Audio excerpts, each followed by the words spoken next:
Here with defensive coordinator Patrick Daberkow.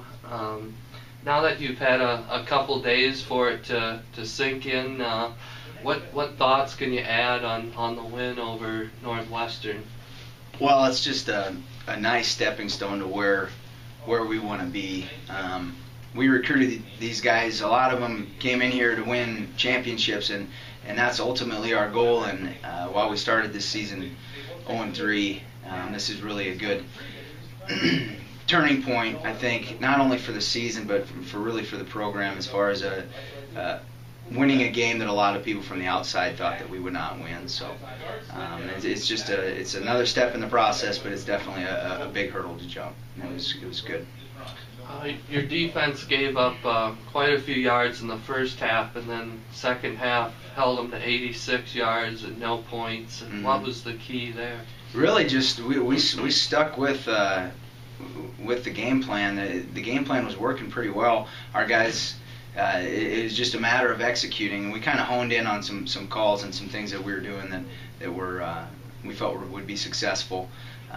It was a complete, as far as game plan wise, it was a complete staff effort on it. Coach Ostin and Coach Lonnie and I all worked together on it, and during the week of practice we kind of circled some things that we thought would pay off, and the guys did just a great job of executing. And really it was a matter of the yards that they racked up in the first half were on two broken assignments that just by one or two individuals, and those guys came back and corrected those mistakes, and the players just did a great job of executing what we asked them to do, and other than about 2 or 3 plays in the games, they did it very, very well. You've had an opportunistic defense this year that's caused a lot of takeaways. Is that something you can teach, or is it just them being in the right position? Well, it's a little bit of both. I mean, we work on it all the time, so it's I'd like to take credit for it, but it's really not all that. It's the guys really capitalizing on opportunities, and we missed out on a few opportunities early in the season, and then really the last few weeks we've really done a good job of getting after the football and making a play on the ball while it's in the air. And the guys practice it every day. It's part of our practice routine, but it's ultimately comes down to being in a game situation and just performing when it matters. You mentioned the win over Northwestern as a stepping stone. Where do you envision this program going? To Lincoln on Saturday to play Nebraska Wesleyan. We can't get ahead of ourselves too much. In this conference, you can lose a game any Saturday, and the worst team can beat the best team any given Saturday. And so we really just, as far as this whole thing, we talk about it as just being a process and not getting ahead of ourselves. Nebraska Wesleyan is a good football team that'll beat us if we're not fully prepared for them, and they're not scared of us because the records go out the window when we play them, and we're just going to focus on having a good film session this afternoon and then a good Tuesday practice tomorrow. Tell me about the evolution of the program since you've been here. Is this the most talented roster that you've seen? We've had some talented rosters. These guys really bought in. And as far as the evolution of the program since I've been here, in the 9 years I've been here, this is probably the most exciting win we've had. But we've also had just we've had phenomenal players come through here. You almost feel for guys like Ben Klein and Gerard and Derek and Heath and Martin and all those seniors last year that just missed out on this, because there was a lot of hard work put into this turnaround, and we're still not where we need to be. That win on Saturday was pretty ugly, and that was almost the encouraging thing, is that we know we can get a lot better despite that. But it's something that has been building for a long time, and from 1-9 in 2008 to where we're at now is astronomically different, but there's a lot of things that play into that. Talk about your history here at Concordia. You started here as a player. What's kept you here this many years? The people. I met my wife at Concordia. I had family come through here. My brother played football here, and it's really the relationships. Coach Meyer gave me my opportunity to be a student assistant and a graduate assistant, and when Vance got hired, he does a great job of just letting his assistant coaches have freedom to really be themselves and interject themselves. And so I love working for Vance and working with these other coaches. Coach White has been such a great addition to the staff, and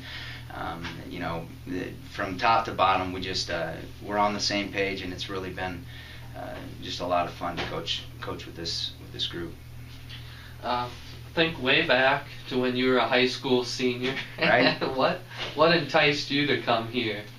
Oh, I just when I came on my visit here, we were 1 year removed from winning the GPAC, and that's what lured me to Concordia University. Is I wanted to come and play football for a program that was going to win conference titles and be in the national playoff hunt. And it never happened for me as a player, but I can tell recruits now that it was worth, even though we didn't reach those goals on the football field, it was worth everything that I sacrificed as far as having to take out a couple of student loans to pay for college. It was all worth it, having been through this experience. And with where we're at now, it makes recruiting so easy because we're so close, and we have a coaching staff and a group of players that believe in what we're doing, and it's just it's really a fun time to be part of the football program.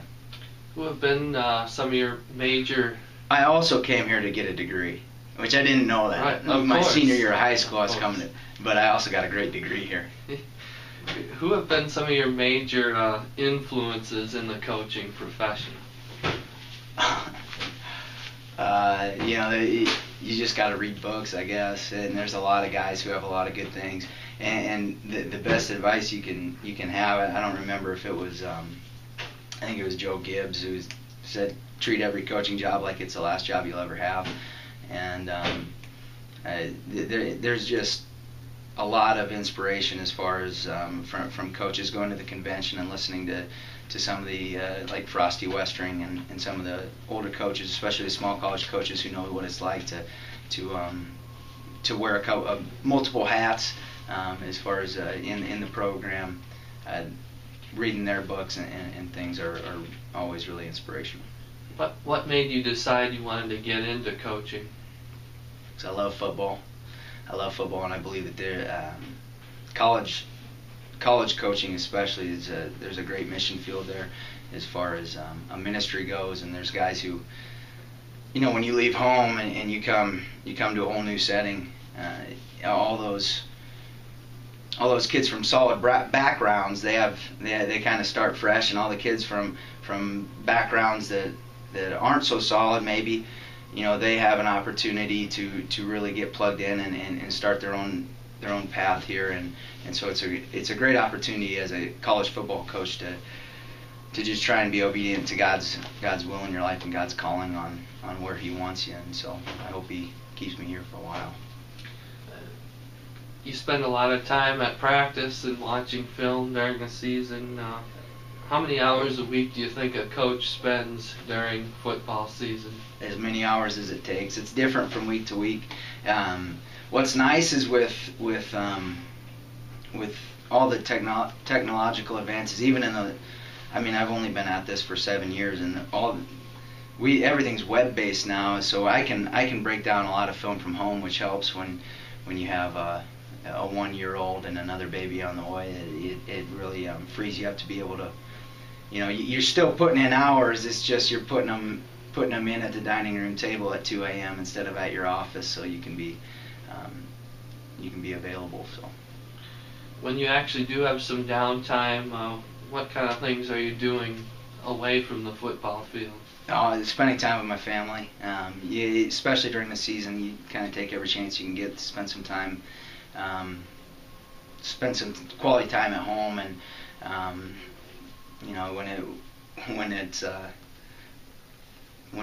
in season mode, it's awfully fun to just kind of spend some evenings trying to just focus on being at home, and letting that bad Tuesday practice that just happened, just kind of let that go, let it wait until maybe the kids fall asleep, and you can focus back on football again. But it's something that you know, the wives and kids, you know, they're in it with you as far as the grind of the season, and you know, it's really important to kind of try to take some time and spend with family, and it's also very enjoyable to have them be part of the process too.